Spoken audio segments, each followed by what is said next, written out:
Another excellent tip for painting is when you're laying it out, putting in your negative space. Now, I did draw this out. I wanted to get my composition, which I have an X. It's a little bit off center there. My horizon, which is sort of essentially the tabletop surface ends and then the wall surface begins there. Um, I have a little pot and I have some little oranges. I'm going to block in the negative space, which is the space where the objects are not. I'm using a transparent iron oxide mixed with a little bit of liquid so it dries more quickly, and a little bit of mineral spirits to make it really fluid.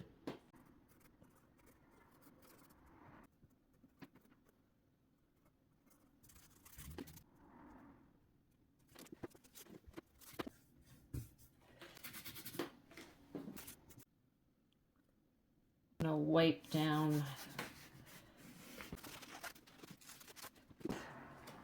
Now the next thing I'm going to do is I'm going to go in with a little Viridian, and I'm going to use this to paint in the negative space now where the light is not.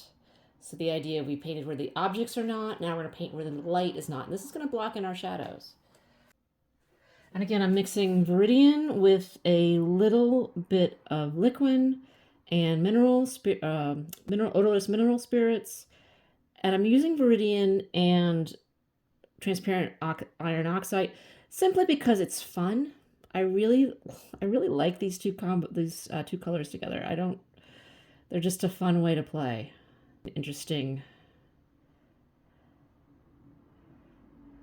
And again, nothing needs to be perfect here. I'm just finding edges.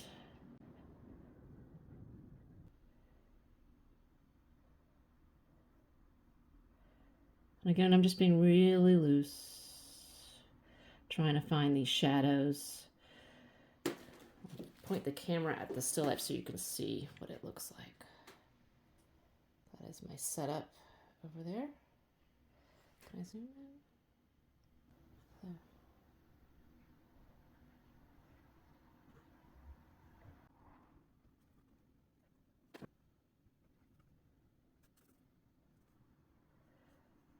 You can see the way that iron oxide and the Viridian blend together. It's just nice. I love it. Love it, love it, love it.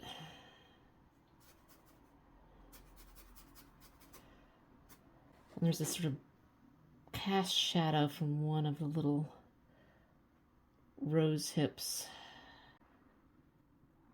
All right, so this is how I pretty much start a painting and then work in from there.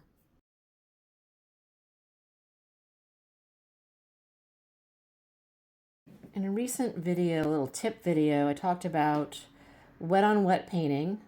All the paint is wet here, and how when you layer colors on top of each other, you're thinking about how the colors are blending and mixing, not only what you've mixed on the palette, but what you are mixing on the surface. So here I'm applying red to the base of this pot where the shadow is. There's also a little bit of terracotta color on the base of this little pot, but the pot itself is purple.